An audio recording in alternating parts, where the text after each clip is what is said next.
Hello, എല്ലാവർക്കും നമസ്കാരം. പിന്നെ എന്തൊക്കെയാ വിശേഷം? എല്ലാവർക്കും സുഖമല്ലേ? മഴയൊക്കെ എങ്ങനെയുണ്ട് നമ്മുടെ നാട്ടില്? മഴയുടെ ഒന്നും ന്യൂസ് ഇപ്പം കാണാനേ ഇല്ല. ഇപ്പോഴത്തെ എന്താ യൂട്യൂബും ഇത് തുറന്നിട്ടുണ്ടെങ്കിൽ ഇപ്പം ഫുള്ള് ഫേസ്ബുക്കും യൂട്യൂബും ഒരു 2 മിനിറ്റ് കിട്ടുമ്പോൾ തുറന്നു നോക്കുമ്പോൾ ഫുള്ള് ഒരു കണ്ണൂരുള്ളൊരു കൊച്ചും മരിച്ചതിൻ്റെ ന്യൂസാണ് ഫുള്ള് കാണാനുള്ളത്. അത് കണ്ടപ്പോൾ തുടങ്ങി 2-3 ദിവസം ഇതിങ്ങനെ കറങ്ങി തിരിഞ്ഞ് വരണം. അപ്പോൾ കണ്ടപ്പോൾ ഭയങ്കര വിഷമമായി. അപ്പം ഞാൻ അതിനെക്കുറിച്ചൊരു ചെറിയ വീഡിയോ ചെയ്യാമെന്ന് കരുതി. കാരണം എന്താണെന്ന് വെച്ചിട്ടുണ്ടെങ്കിൽ എൻ്റെ ജീവിതത്തിൽ അനുഭവമുള്ള സംഭവമായതുകൊണ്ട് അതെനിക്ക് ഭയങ്കരമായിട്ട് അത് ഫീൽ ചെയ്തത് കണ്ടപ്പോൾ. അപ്പം ഞാൻ വിചാരിച്ചു എന്തായാലും നമ്മുടെ ഇപ്പോഴത്തെ മക്കളോടൊക്കെയാണ് എനിക്ക് പറയാനുള്ളത്. അതായത് ഇപ്പം ഞാൻ കണ്ട ന്യൂസ് എന്താണെന്ന് വെച്ചിട്ടുണ്ടെങ്കിൽ ഫാത്തിമത്തുൽ ഹിസ എന്ന് പറഞ്ഞൊരു കൊച്ചിൻ്റെ കാര്യമാണ്. ആ കൊച്ചിൻ്റെ കല്യാണം കഴിഞ്ഞിട്ട് 8 മാസമായിട്ടുള്ളൂ എന്ന് പറയുന്നു. നമുക്കിതൊന്നും സത്യാവസ്ഥ അറിയില്ല കേട്ടോ. ഞാൻ ന്യൂസിൽ കാണുന്ന കാര്യങ്ങളാണ് ഞാൻ പറയുന്നത്. അത് ആ കണ്ണൂർ പൊയ്ത്തുൻകടവ് എന്ന് പറഞ്ഞ സ്ഥലത്തുള്ളൊരു പെങ്കൊച്ചാണ്. അതിൻ്റെ കല്യാണം കഴിഞ്ഞ് 8 മാസമായി. അതിനെ 3 മാസത്തേക്കിട്ട് വിസിറ്റിങ്ങിന് ഗൾഫിലേക്ക് കൊണ്ടുപോയി. കുട്ടിയുടെ ഹസ്ബൻഡ് MDMA അടിമയെന്നൊക്കെ പറഞ്ഞു കേട്ട് ആ കൊച്ച് ഫൈനലി ആ കൊച്ച് മരിച്ചെന്ന് പറഞ്ഞ കേട്ടപ്പോൾ ഭയങ്കര ഷോക്കായി പോയിട്ടോ. ഭയങ്കര വിഷമം തോന്നുന്നു എനിക്ക് തെസ്നീൻ്റെ ഒരു മുഖം ഓർമ്മ വരികയാണ്. അപ്പോൾ ഞാൻ ഇതിപ്പോൾ പറയുന്നത് എന്തിനാന്ന് വെച്ചാൽ നിങ്ങൾ വിചാരിക്കും ഇതെന്തിനാ ഇപ്പം ഞാൻ ഇതിനെക്കുറിച്ച് പറയണേന്ന്. ഞാൻ പറയുന്നത് എന്താണെന്ന് വെച്ചിട്ടുണ്ടെങ്കിൽ നമ്മുടെ പാരൻസ് ആദ്യം എന്താ ചെയ്യേണ്ടതെന്ന് വെച്ചിട്ടുണ്ടെങ്കിൽ നമ്മുടെ മക്കളെ നമ്മൾ കെട്ടിച്ച് വിട്ട് കഴിഞ്ഞാൽ അത് പുറത്ത് എന്ത് സന്തോഷമാണെങ്കിലും സന്തോഷമായിട്ട് അവർ ഒരുപാട് അഭിനയിക്കും. കാരണം എനിക്ക് അനുഭവം ഉള്ളതാണ്. തെസ്നിയുടെ ഒരേ സ്വഭാവത്തിലും എനിക്ക് ശരിക്കും അനുഭവം ഉള്ളതാണ്. അതുകൊണ്ടാണ് ഞാൻ പറയണത്. ഭയങ്കര അഭിനയമായിരിക്കും ഇവർ. അങ്ങനെ നമ്മൾ എന്തായാലും ഒന്നല്ലെങ്കിൽ അവർ ഉമ്മിച്ചിനോട് പറഞ്ഞില്ലെങ്കിൽ അവരെ കൂട്ടുകാരോടോ അല്ലെങ്കിൽ കസിൻസിനോടോ ആരോടെങ്കിലുമൊക്കെ പറഞ്ഞിട്ടുണ്ടാവും. അപ്പം നമ്മൾ എപ്പോഴും അവരെക്കുറിച്ച് അന്വേഷിക്കണം. അവർ വരുമ്പോൾ സ്നേഹത്തോടെ ചോദിക്കണം. അവർ അഭിനയമാണെങ്കിൽ നമുക്ക് കുറേയൊക്കെ മനസ്സിലാവും. ഞാൻ 2024 ഞങ്ങൾ നാട്ടിൽ വന്നപ്പോൾ അന്നേരം തന്നെ ഞങ്ങൾക്ക് മനസ്സിലായിരുന്നു തെസ്നിയും പിന്നെ പുള്ളിയായിട്ട് നല്ല ജീവിതമല്ല, ഞങ്ങളുടെ മുന്നിൽ വെറുതെ നാടകം കളിക്കാമെന്ന് എൻ്റെ ഹസ്ബൻഡിന് മക്കൾക്ക് വരെ മനസ്സിലായിരുന്നു. പക്ഷേ തെസ്നി ചില സമയത്ത് കരഞ്ഞിട്ടൊക്കെ ഞങ്ങൾ എവിടേക്കും പോകുമ്പോൾ കരഞ്ഞിട്ടൊക്കെ ഇറങ്ങി വരുമ്പോൾ ഞാൻ ചോദിക്കുള്ളൂ എന്നാണ്ടീന്ന് ചോദിക്കുമ്പോൾ എന്നോടൊന്നും പറയില്ലായിരുന്നു. ഫൈനലി അൽഹംദുലില്ലാ അറിഞ്ഞ് അത് അങ്ങനെ ആയിട്ടോ. ഞാൻ ഇപ്പം തെസ്നിയുടെ കാര്യം എടുത്ത് പറയണില്ല. നമ്മുടെ പേരൻസിനോട് നമുക്ക് പറയണം, നമ്മുടെ മക്കളെ കെട്ടിച്ച് വിഴിഞ്ഞിട്ട് കഴിയുമ്പോൾ നമ്മുടെ കടമ തീർന്നു, അല്ലെങ്കിൽ അവർ സന്തോഷമായിട്ടാണ് ജീവിക്കണേ. ഇനി നമുക്ക് സമാധാനമായിട്ട് ഒരു സമാധാനമുണ്ട്. ഇനി അവരെക്കുറിച്ച് നമ്മൾ അത്ര വേവലാതിപ്പെടണ്ടെന്നൊന്നും ആരും വിചാരിക്കരുത്. നമ്മൾ മക്കളെ കെട്ടിച്ചു വിട്ട് കഴിഞ്ഞാൽ നമ്മൾ അവരെക്കുറിച്ച് എപ്പോഴും അന്വേഷിക്കുക, അവരോട് കാര്യങ്ങൾ തിരക്കുക. അവർ നമ്മളോട് പറഞ്ഞില്ലെങ്കിൽ അവർ ഫ്രണ്ട്സിനോടോ, ഇപ്പം ഈ കൊച്ചു തന്നെ ഈ ഫ്രണ്ട്സിനോടാണ് എല്ലാ കാര്യങ്ങളും ഷെയർ ചെയ്തിരിക്കുന്നത്. ആ വീഡിയോ ക്ലിപ്പ് ഒരുപാട് കേൾക്കാനിടയായി. അപ്പോൾ ഈ ഫ്രണ്ട്സിനായാലും ഈ പാരൻസിനൊന്നും അറിയിക്കായിരുന്നു. അങ്ങനെയൊക്കെ എനിക്ക് ഇങ്ങനെ പെങ്കൊച്ചുങ്ങളെ കെട്ടിച്ചു വിടുമ്പോൾ ഫ്രണ്ട്സിനോട് ഇങ്ങനെ ഓരോ കാര്യങ്ങൾ ഇങ്ങനെ ഷെയർ ചെയ്യണ്ടെങ്കിലും എനിക്ക് ഫ്രണ്ട്സിനോടായാലും പറയാനുള്ളത്, പ്ലീസ് അവരെ പാരൻസിനെ അറിയിക്കുക, അവരോട് നല്ലത് പറഞ്ഞു കൊടുക്കുക. ഇവരിങ്ങനെ മരിക്കുക എന്നൊക്കെ പറയുന്ന ഒരു കണ്ടീഷനിൽ എത്തുമ്പോൾ അത്രത്തോളം എത്തിക്കരുത് നമ്മൾ. കാരണം എന്ന് വെച്ചാൽ ഈ കൊച്ചിൻ്റെ ഫ്രണ്ട്സിനെയൊക്കെ വിളിച്ച് സംസാരിച്ചിട്ടുണ്ട്. ഇന്നതാണ് കാര്യങ്ങളൊക്കെ ഇങ്ങനെയാന്ന് പറയണ കേൾക്കുമ്പോൾ സങ്കടം വരും. അത് കരഞ്ഞ് പറയണ കേൾക്കുമ്പോൾ എന്താ പറയുക, നമ്മുടെ ഒരു മോളെ പോലെ അല്ലേ അത്. 20 വയസ്സേ ഉള്ളൂ പ്രായം എന്നൊക്കെ പറയുമ്പോൾ ഭയങ്കരമായിട്ട് വിഷമം തോന്നി. അപ്പം MDMA നമ്മളിപ്പോൾ എത്ര അന്വേഷിച്ചാലും കെട്ടിച്ചു കൊടുക്കണമെങ്കിലും ഞാൻ തെസ്നീൻ്റെ കൂടെ കൂടുതലൊന്നും അന്വേഷിച്ചില്ലായിരുന്നു കേട്ടോ. അന്വേഷിക്കുന്ന പറഞ്ഞിട്ടുണ്ടെങ്കിൽ അവിടെ കണ്ണൂർ പോയി. അപ്പം അന്വേഷിച്ചപ്പോൾ നല്ല പയ്യനാന്നൊക്കെ പറഞ്ഞ് അതിക്ക് മുമ്പ് തന്നെ ഞങ്ങൾക്ക് സംശയം ഉണ്ടായിരുന്നു. പക്ഷെ ഇതും കൊണ്ടാണ് ഞങ്ങളവളെ കെട്ടിച്ചു കൊടുത്തത്. അതുകൊണ്ട് ഉമ്മയും വാപ്പയും ഉള്ള ആൾക്കാരൊക്കെ ഇങ്ങനെ നല്ലോണം അന്വേഷിച്ചിട്ടൊക്കെ നമ്മുടെ പെങ്കൊച്ചുങ്ങളെ കെട്ടിച്ചു കൊടുക്കുക. അവരെങ്ങനെയെങ്കിലും എന്തെങ്കിലുമൊക്കെ പണിയൊക്കെ എടുത്ത് ജീവിച്ചോളൂന്നേ. ഇപ്പോഴത്തെ കൊച്ചുങ്ങൾക്കൊക്കെ വിദ്യാഭ്യാസമൊക്കെ ഉള്ള മക്കളല്ലേ, നമ്മളെ പണ്ടത്തെ പോലെ ഒന്നും അല്ലല്ലോ. അപ്പം എന്തിനാ ഇങ്ങനെ നമ്മുടെ മക്കൾക്ക് എന്തെങ്കിലും പറ്റാൻ നമുക്ക് നഷ്ടപ്പെടും എന്നല്ലാതെ ഈ ഹസ്ബൻഡിന്റെ വീട്ടുകാർക്കോ ഹസ്ബൻഡിനോ ഒന്നും നഷ്ടപ്പെടാനില്ല. കാരണം എന്താണെന്ന് വെച്ചിട്ടുണ്ടെങ്കിൽ അവര് 4-6 മാസം കഴിയുമ്പോൾ അയാൾ വേറെ പെണ്ണ് കിട്ടും. കേസുണ്ടെങ്കിൽ തന്നെ കേസിൽ നിന്ന് ഊരിപ്പോരും. അങ്ങനെ നമ്മൾ വിട്ടുകൊടുക്കരുത്. നമ്മുടെ മക്കളാണ് നമുക്ക് വേണ്ടത്. നമുക്ക് സ്വത്തും മുതലോ പണമൊന്നും അല്ല വേണ്ടത്. നമുക്ക് നമ്മുടെ മക്കളാണ്. ഇപ്പം ഞാൻ അവരെ പേരൻസിനെ കുറ്റം പറയാനല്ല. അവരുടെ ഉമ്മച്ചിക്കും വാപ്പിച്ചിക്കൊക്കെ എന്തോ ഒരു വിഷമമുണ്ട്. അവരുടെ ഉമ്മച്ചിക്കും വാപ്പിച്ചിക്കും പോയി എന്നല്ലാണ്ട് പിന്നെ അവൻ്റെ വീട്ടുകാർക്ക് എന്താ പോയി? അവൻ്റെ വീട്ടുകാർക്ക് ഒന്നും പോയിട്ടില്ല. അപ്പോൾ ഞാനിപ്പോൾ പറയാൻ വേണ്ടി വരുന്ന ഇപ്പോഴത്തെ മക്കളോട് ഞാൻ പറയാണ്, ഇന്ന് കല്യാണം കഴിഞ്ഞിട്ടുണ്ടെങ്കിൽ എന്തെങ്കിലും വിഷയമായിട്ട് തോന്നുകയായിട്ടുണ്ടെങ്കിൽ എൻ്റെ പൊന്നു മക്കളെ, നിങ്ങളിങ്ങനെ മരിക്കാന്നുള്ള തീരുമാനമൊന്നും എടുക്കല്ലേ. മരിച്ചു കഴിഞ്ഞാൽ നിങ്ങൾക്ക് പോയിന്നേ ഉള്ളൂ, വേറെ ആർക്കും ഒന്നും പോവില്ല. നിങ്ങൾക്കും പോയി, നിങ്ങളുടെ പേരൻസിനും പോയി, നിങ്ങളുടെ സിബ്ലിങ്സിനും പോയി, അത്രേ ഉള്ളൂ. അല്ലാതെ അവരും കുറച്ച് കഴിയുമ്പോൾ അതിൽ നിന്ന് പൊരുത്തപ്പെട്ടു വരും. കാരണം വേറെ നിവൃത്തിയില്ലല്ലോ അവർക്കും. അതുകൊണ്ട് നിങ്ങൾ ഇങ്ങനത്തെ തീരുമാനം എടുക്കാതെ സ്വന്തം കാലിൽ നിന്ന് ജീവിച്ച് കാണിച്ചു കൊടുക്കുക. എന്തിനാ നമ്മൾ അവരെ തോറ്റ് വരണം? എന്തിനാണ്? നിങ്ങൾ വാപ്പിനെയും ഉമ്മേനെയും അറിയിക്കാൻ മടിയാണെങ്കിൽ നിങ്ങളെ ഫ്രണ്ട്സിനോട് പറയാം. എന്നിട്ട് അവര് തമ്മിൽ മുഖാന്തരം വാപ്പിനെയും ഉമ്മേനെയും അറിയിക്കുക. അങ്ങനെ ആ ബന്ധം വേർപിരിക്കേണ്ടതാണെങ്കിൽ പിരിക്കുക. നിങ്ങളൊരു ജോലി അന്വേഷിക്കുക. ഇനി വിദ്യാഭ്യാസം കുറവുള്ള ആൾക്കാരാണെങ്കിൽ എന്തേലും കണ്ടിന്യൂ ആയിട്ട് പഠിക്കുക. പഠിച്ചു കഴിഞ്ഞിട്ട് എന്തെങ്കിലും ഒരു ചെറിയ പാർട്ട് ടൈം വർക്കിനായാലും പോയി. ഇപ്പൊ 10ാം ക്ലാസ് വരെ പഠിച്ചാൽ വരെ നമ്മുടെ നാട്ടിൽ എന്തെങ്കിലും ഒരു ജോലി കിട്ടില്ലേ? നിങ്ങൾക്ക് എന്തോ ഒരു ഇപ്പൊ തെസ്നീനോട് ഞാനും എൻ്റെ വീട്ടുകാരും അത് തന്നെ പറഞ്ഞു കൊടുത്തോണ്ടിരിക്കുന്നേ. കാരണം അവര് തോപ്പിച്ചോണ്ടൊന്നും നമ്മളെ തോക്കൂല. നമ്മളെ തോപ്പിക്കേണ്ടത് ആരാന്നറിയോ? റബ്ബാണ് നമ്മളെ തോപ്പിക്കേണ്ടത്. അള്ളാ തോപ്പിച്ചാൽ മാത്രമേ നമ്മൾ തോക്കുള്ളൂ. അള്ളാ ഒരിക്കലും അത് ചെയ്യില്ല നമ്മളോട്. അതുകൊണ്ട് ഒരാൾക്കും വേണ്ടി തോറ്റു കൊടുക്കാതിരിക്കുക.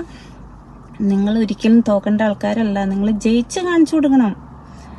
അത്രേ എനിക്ക് പറയാനുള്ളൂ ഇപ്പോഴത്തെ മക്കളോട്. ഞാനിപ്പോൾ ഇതിനെക്കുറിച്ച് ഈ ഫാത്തിമത്തുൽ ഹിസ്സയെ കുറിച്ച് ഞാൻ ഒരുപാട് പറയുന്നില്ല. കാരണം ഈ പല ന്യൂസിലും പല പേരും പല ഇതൊക്കെയാണ് പറയണത്. നമ്മൾ അതിനെക്കുറിച്ച് ഇനി പറഞ്ഞിട്ട് അതൊരു എന്താ പറയുക, ഒരു വയ്യാവേലി ആവണ്ട. ഞാൻ എൻ്റെ ജീവിതത്തിൻ്റെയും എൻ്റെ മോളുടെ ലൈഫിനെയും കുറിച്ച് അതിൽ നിന്ന് മാത്രം എടുത്തിട്ടാണ് എൻ്റെ മക്കളോട് പറയണത്. ഒരിക്കലും ഒരു ബാഡ് ഡിസിഷൻ എടുക്കാതിരിക്കുക. എന്താ ചെയ്യേണ്ടതെന്ന് വെച്ചിട്ടുണ്ടെങ്കിൽ പിന്നെ ഈ ഇപ്പോഴത്തെ മക്കൾക്കൊക്കെ നമ്മളെ കാലമുള്ള പോലെയല്ല. ഇപ്പോഴത്തെ മക്കൾക്കൊക്കെ പെട്ടെന്നാണ് എന്താ പറയുക, മരിച്ചു കഴിഞ്ഞിട്ടുണ്ടെങ്കിൽ രക്ഷപ്പെടുക, അല്ലെങ്കിൽ മരിച്ചു കഴിഞ്ഞിട്ടുണ്ടെങ്കിൽ അവനൊരു പാഠം പഠിക്കും എന്നുള്ളൊക്കെ ഒരു ധാരണയാണ്. അവൻ്റെ വീട്ടുകാരൊരു പാഠം പഠിപ്പിക്കുക. ഞാൻ മരിച്ചു കഴിഞ്ഞിട്ടുണ്ടെങ്കിൽ അവരുടെ ഉമ്മിയെക്കുറിച്ചോ അവരുടെ വാപ്പിയെക്കുറിച്ചോ അവരുടെ സിബ്ലിങ്സിനെ കുറിച്ചോ ആ സ്വന്തം ജീവിതത്തെക്കുറിച്ചോ ഒന്നും ചിന്തിക്കില്ല. അപ്പോൾ അവർക്ക് വാശിയാണ്. വാശി എന്ന് പറഞ്ഞിട്ടുണ്ടെങ്കിൽ അങ്ങനെ എനിക്കും തോന്നിയിട്ടുണ്ട് അന്നത്തെ കാലത്ത് മരിച്ചാലോന്ന്. പിന്നെ ഞാൻ വിചാരിച്ചു എനിക്ക് എൻ്റെ ഉമ്മിച്ചി മാത്രമാണുള്ളൂ. അപ്പം ഞാൻ മരിച്ചു കഴിഞ്ഞിട്ട് എൻ്റെ ഉമ്മിച്ചിക്ക് മാത്രമാണ് പോകാനുള്ളത്. എൻ്റെ 2 ഇത്തമാർ 2 ഉമ്മിച്ചി, അങ്ങനെയാണ് ഞാൻ അന്ന് കരുതുന്നത്. അങ്ങനെ ഇപ്പോഴത്തെ മക്കൾ അങ്ങനെയൊന്നും വിചാരിക്കില്ല, അങ്ങനെയൊന്നും ചിന്തിക്കില്ല. അപ്പം ഇപ്പോഴത്തെ മക്കൾ ചിന്തിക്കണത് എന്താണെന്ന് വെച്ചിട്ടുണ്ടെങ്കിൽ, അയ്യടാ ഞാൻ കാണിച്ചു കൊടുക്കാം, ഞാൻ മരിച്ചിട്ടുണ്ടെങ്കിലോ അവനെ തൂക്കയർ കിട്ടുന്നുള്ള വിശ്വാസമായിട്ട് ആയിരിക്കാം. എനിക്കറിയില്ല എന്താന്ന്. അല്ലെങ്കിൽ പിന്നെ ഇപ്പം എന്തോരം പെൺകൊച്ചുങ്ങൾ കല്യാണം കഴിഞ്ഞിട്ട് മരിച്ച് കൊന്ന് ഇത് തന്നെ കേൾക്കാനുള്ളൂ. ഇത് കേൾക്കുമ്പോൾ എന്തോരം വിഷമം ഉണ്ടെന്നറിയോ? ഭയങ്കരമായിട്ട് വിഷമം തോന്നും ഇത് കേൾക്കുമ്പോൾ. അപ്പം എൻ്റെ പൊന്നു മക്കളോട് എനിക്ക് പറയാനുള്ളത് എന്താണെന്ന് വെച്ചിട്ടുണ്ടെങ്കിൽ, നമ്മൾ ഒരാളുടെ ഡിപ്പെൻഡിൽ ജീവിക്കരുത്. നമുക്കൊരു ധൈര്യം വേണം. അവർക്ക് നമ്മൾ തോറ്റു കൊടുക്കാൻ പാടില്ല. ജയിച്ച് കാണിച്ചു കൊടുക്കണം, ജീവിച്ച് കാണിച്ചു കൊടുക്കണം, അന്തസ്സായിട്ട് ജീവിച്ച് കാണിച്ചു കൊടുക്കണം. അതിനെന്തായാലും നമ്മുടെ പേരൻസ് നമ്മുടെ കൂടെ സപ്പോർട്ട് ഉണ്ടാകും. നമ്മുടെ പേരൻസ് ഒരിക്കലും നമ്മുടെ കൈവിടില്ല. പേരൻസ് ചിലപ്പോൾ പറഞ്ഞു നോക്കൂ, ഒന്നുകൂടെ ഒത്തുതീർപ്പാക്കി പോകാന്നൊക്കെ പറഞ്ഞു നോക്കൂ. 1 തവണ 2 തവണ ഒത്തുതീർപ്പാക്കുക. 3ാമത് ഒത്തുതീർപ്പാക്കാൻ വേണ്ടി പോയിട്ട് കാര്യമില്ല. കാരണം അവർ നന്നാവാൻ തീരുമാനിച്ചിട്ടില്ല. പിന്നെ എന്തിനാ ഒത്തുതീർപ്പാക്കാൻ വേണ്ടി പോകുന്നത്? അപ്പം മക്കളോട് പറയാനുള്ളത് ഇത്ര മാത്രമാണ് എനിക്ക് പറയാനുള്ളത്. കാരണം ഇൻഡിപെൻഡൻ്റ് ആകുക. അത് മാത്രമല്ല, ഒരാളില്ലെങ്കിലും നമുക്ക് ജീവിക്കാൻ പറ്റും എന്നുള്ളൊരു മനസ്സിന് ഒരു ധൈര്യം കൊടുക്കുക. ഒരാളുടെയും ഇതിൽ എന്താ പറയുക, കീഴിൽ നിന്നൊക്കെ പറഞ്ഞിട്ടുണ്ടെങ്കിൽ ഇപ്പം നമ്മൾ എന്നെ ആൾക്കാർ ചീത്ത പറയാൻ സാധ്യതയുണ്ട്. കീഴിൽ നിന്നല്ലാട്ടോ ഞാൻ പറയണത്. അതായത് നമുക്ക് ഒരു ജോലി ഉണ്ടെങ്കിൽ നമുക്ക് ജീവിക്കാം. പിന്നെ എന്തിനാണ് സഹിച്ച് സങ്കടം വന്ന് അടിയും കൊണ്ട് കുത്തും കൊണ്ട് ചീത്തയും കേട്ട് അനാവശ്യങ്ങളും കേട്ട് എന്തിനാണ് ജീവിക്കുന്നത്? അതിൻ്റെ ഒരിക്കലും ആവശ്യമില്ല. ഇങ്ങനെ ഒരു മരിക്കണം എന്നുള്ളൊരു തീരുമാനം ഒരു മക്കളും എടുക്കാതിരിക്കുക. ഇപ്പൊ തെസ്നീനെ കുറിച്ച് പറയുകയാണെങ്കിൽ തന്നെ തെസ്നി അവിടുന്ന് ആദ്യം ഞങ്ങൾ പോണ്ടെന്ന് പറഞ്ഞിട്ട് വീണ്ടും പോയി. എന്നിട്ട് ഇപ്പൊ ഞങ്ങക്ക് വീണ്ടും പേടിയായിരുന്നു അവര് വന്നപ്പോ അവള് പോകുമെന്ന്. എനിക്ക് നമ്മുടെ നാട്ടിലുള്ള കുഞ്ഞുങ്ങളോട് ഒരു കാര്യം എനിക്ക് പറയാനുള്ളൂ. ഇങ്ങനെ ഫാമിലി ആയിട്ട് എന്തെങ്കിലും കല്യാണം കഴിഞ്ഞിട്ട് ഫാമിലി ആയിട്ട് എന്തെങ്കിലും വിഷയം ഉണ്ടായി കഴിഞ്ഞാല് വീട്ടുകാരെ വിളിച്ചറിയിക്കുക. വീട്ടുകാരോട് നിങ്ങൾക്ക് പറയാൻ മടിയാണെങ്കിൽ ചിലപ്പോൾ ഉമ്മീനോടും വാപ്പീനോടൊക്കെ പറയാൻ മടിയായിരിക്കും. കാരണം എന്താന്ന് വെച്ചാൽ ഞങ്ങളെ ഇത്രയും കഷ്ടപ്പെട്ട് ചിലപ്പോൾ അവർ കടം മേടിച്ചിട്ടായിരിക്കും നമ്മുടെ നാട്ടിലത്തെ നടപ്പ് അങ്ങനെയാണല്ലോ. കടം മേടിച്ചിട്ടായിരിക്കും കെട്ടിച്ചു വിട്ടേക്കുന്നത്. ചിലപ്പോൾ അനിയത്തിമാരുണ്ടാവുമായിരിക്കും, ചിലപ്പോൾ ഫാമിലിയിലെ സിറ്റുവേഷൻ സംതിങ് ആയിരിക്കും, ബാഡ് ആയിരിക്കും. അപ്പം നിങ്ങൾ വിചാരിക്കും ഇനി ഞാൻ അങ്ങോട്ട് തിരിച്ചു പോയിട്ടുണ്ടെങ്കിൽ എൻ്റെ ഫാമിലി എന്ത് വിചാരിക്കും, അല്ലെങ്കിൽ ഫാമിലിക്ക് ബുദ്ധിമുട്ടാവില്ലേ, അല്ലെങ്കിൽ ഞാൻ ഇനി എങ്ങനെ ജീവിക്കുക എന്നൊക്കെ ഉള്ളൊരു തോന്നൽ നമ്മുടെ മക്കൾക്ക് ഉണ്ട്. ഇന്നത്തെ കാലത്ത് ഒരുപാട് മക്കൾക്ക് ഉണ്ടാവാൻ സാധ്യതയുണ്ട്. അതുകൊണ്ട് ഞാൻ അവരോട് പറയാണ്, പാരൻസിന് ഒരിക്കലും അവരുടെ മക്കൾ ഒരു അധികപ്പറ്റല്ല. ഇനി അനുജത്തിമാര് കെട്ടിച്ചു വിടാനുണ്ടെങ്കിലും ചേട്ടത്തിമാര് കെട്ടിച്ചു വിടാനുണ്ടെങ്കിലും ഫാമിലിയിൽ കടം ഉണ്ടെങ്കിലും എന്തുണ്ടെങ്കിലും നമ്മുടെ മക്കളാണ് നമുക്ക് വലുത്. നമ്മുടെ മക്കളാണ് നമ്മുടെ മുതല്. അപ്പൊ ഒരു പാരൻസും അത് അംഗീകരിക്കാതിരിക്കില്ല. പാരൻസ് അതിനെക്കുറിച്ച് അന്വേഷിക്കും. അപ്പൊ അതിനെക്കുറിച്ച് അന്വേഷിച്ച് തിരിച്ച് നിങ്ങൾ അവരെ കൂടെ ഒന്നിപ്പിക്കേണ്ടതാണെങ്കിൽ അവർ ഒന്നിപ്പിക്കും. അല്ലെങ്കിൽ അവരത് നിങ്ങളുടെ ഇഷ്ടം നിന്നാ സെപ്പറേറ്റ് ആവണമെങ്കിൽ സെപ്പറേറ്റ് ആവും. നിങ്ങൾക്ക് പിന്നെ ഒന്നുകൂടെ ഒരു തീരുമാനം എടുത്തിട്ട് ഒന്നുകൂടെ പോയി നോക്കാം. നന്നാവുകയാണെങ്കിൽ നന്നാവട്ടെ എന്നോർത്ത് ഒരു പരീക്ഷണം കൂടെ നടത്താം. ഒന്ന് കഴിഞ്ഞ് രണ്ട് പരീക്ഷണം, പിന്നെ മൂന്നാമത്തെ ഒരു ചാൻസ് ഒരിക്കലും കൊടുക്കാൻ പാടില്ല. അപ്പൊ നിങ്ങളൊരു തീരുമാനം എടുക്കുക, എൻ്റെ ഉമ്മിക്കും വാപ്പിക്കും ഞാൻ വേണം, എൻ്റെ സിബിലിങ്സിന് ഞാൻ വേണം. അപ്പൊ ഞാൻ പോയി കഴിഞ്ഞാൽ അവര് വിഷമിക്കും, അവര് കുറേ കാലം വിഷമിക്കും. ഉമ്മിച്ചി എന്ന് പറഞ്ഞിട്ടുണ്ടെങ്കിൽ ഉമ്മിച്ചിയുടെ കണ്ണീര് തോർന്ന നാളുണ്ടാവില്ല. നമ്മുടെ ഉമ്മിച്ചി ആയാലും അമ്മയായാലും ഏത് മതസ്ഥരായാലും അവരുടെ കണ്ണീര് തോരില്ല. അതുകൊണ്ട് നമ്മൾ മക്കള് തീരുമാനിക്കുക. ഇനി അവന്റെ ആട്ടും തൂപ്പും തെറിയും കൊണ്ട് എനിക്ക് നിൽക്കേണ്ട ആവശ്യമില്ല, എനിക്ക് അതിന്റെ ആവശ്യമില്ല. മര്യാദ അല്ലാത്തവരാണെങ്കിലാണ് കേട്ടോ ഞാൻ പറയണത്. എല്ലാവരോടും അല്ല. ഒരു തവണ കെട്ടിച്ചു വിട്ട് രണ്ടാമതൊരു ഒത്തുതീർപ്പാക്കി എന്നിട്ട് വീണ്ടും അതേ സ്വഭാവം തന്നെ എടുക്കുകയാണെങ്കിൽ മക്കൾ ഒരു തീരുമാനം എടുക്കുക. എനിക്ക് ആരോഗ്യമുണ്ട്, എനിക്ക് ജോലി ചെയ്യാനുള്ള ആഫിയത്തും ആരോഗ്യം അള്ള തന്നിട്ടുണ്ട്. അപ്പൊ എന്തേലും ജോലിക്ക് പോയിട്ടായാലും എനിക്ക് ജീവിക്കാം. പിന്നെ എൻ്റെ ഉമ്മയും ബാപ്പിയും എനിക്ക് അവരെ കാണാം, അവർക്ക് എന്നെയും കാണാം. അല്ലാണ്ട് ഈ കെട്ടിയന്മാരെ വീട്ടുകാരെ തോപ്പിക്കാന്ന് വിചാരിച്ചിട്ട് നമ്മൾ തോറ്റു കൊടുത്താൽ നമുക്ക് പോയിരുന്നേ ഉള്ളു കുഞ്ഞുങ്ങളെ. നമ്മുടെ ഉമ്മിക്കും നമ്മുടെ വാപ്പിക്കും നമ്മുടെ സിവിലിങ്സിനും പിന്നെ അവനവൻ തന്നെ പോയി കഴിഞ്ഞു. പിന്നെ നിങ്ങളൊന്നും അറിയണില്ല. ഈ ദുനിയാവെന്ന് പോയി കഴിഞ്ഞിട്ടുണ്ടെങ്കിൽ പിന്നെ ഇവിടെ എന്താ നടക്കണേന്ന് നിങ്ങൾ ഇതിക്ക് മുമ്പ് മരിച്ച ആൾക്കാരിലൊക്കെ കണ്ടിട്ടില്ലേ? പിന്നെ എന്തിനാ നിങ്ങൾ വീണ്ടും ഈ തീരുമാനം എടുക്കണത്? നിങ്ങൾക്ക് ഇപ്പൊ ഈ കൊച്ചിപ്പ ഒന്നും കേൾക്കണില്ല. ഈ കൊച്ചിനെ കുറിച്ചെല്ലാം പറയണേ. ഏതൊരു കുഞ്ഞു മക്കളായാലും 20 വയസ്സ് 18 വയസ്സ് 24 വയസ്സ് 22 വയസ്സാകുമ്പോൾ നമ്മുടെ നാട്ടിൽ കെട്ടിച്ചു വിടും.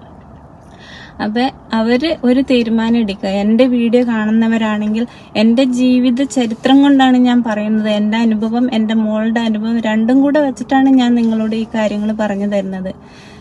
എന്നാല് ഞാൻ വീണ്ടും വരാട്ടോ. ഇതിന് ഞാൻ പറഞ്ഞതിൽ എന്തെങ്കിലും തെറ്റുണ്ടെങ്കിൽ എല്ലാവരും ക്ഷമിക്കുക. കാരണം എനിക്ക് ഈ കൊച്ചിൻ്റെ ആ ഉമ്മിച്ചിയൊക്കെ പറയണ കേട്ടപ്പോൾ എനിക്ക് ഭയങ്കരമായിട്ട് സങ്കടം വന്നു. അതുകൊണ്ടാണ് ഞാൻ ഈ വീഡിയോ ചെയ്യുന്നത്. ഇങ്ങനത്തെ ഒരു വീഡിയോയെ കുറിച്ചൊന്നും എനിക്ക് ചെയ്യുന്ന ഇഷ്ടമല്ല. ഒന്നാമത് കാരണം മറ്റുള്ളവരുടെ ലൈഫിലേക്ക് നമ്മൾ കടന്ന് ഇറങ്ങേണ്ട ആവശ്യമില്ല. പക്ഷേ ഈ കൊച്ച് നമ്മുടെ തെസ്നീനെ പോലത്തെ ഒരു കൊച്ചാണ്, നമ്മുടെ ബാബാസിനെ പോലത്തെ ഒരു കൊച്ചാണ്. അതുകൊണ്ട് അത്രയും ഫീലായതുകൊണ്ടാണ് ഞാനിപ്പോൾ ഈ വീഡിയോ ചെയ്തത്. അപ്പം എൻ്റെ അനിയത്തിമാരും എൻ്റെ മോളുടെ പ്രായമുള്ള മക്കളോടൊക്കെ ഉമ്മിച്ചിയായിട്ട് കരുതിയിട്ട് ഇത് മൈൻഡിൽ വെക്കുക കേട്ടോ. ഇനി എന്ത് പ്രശ്നം ഉണ്ടായാലും തൻ്റെ ഇടത്തോടു കൂടെ നിൽക്കുക കേട്ടോ. ഓക്കെ എല്ലാവരോടും. എന്നാൽ ഞാൻ വീണ്ടും വരാം കേട്ടോ.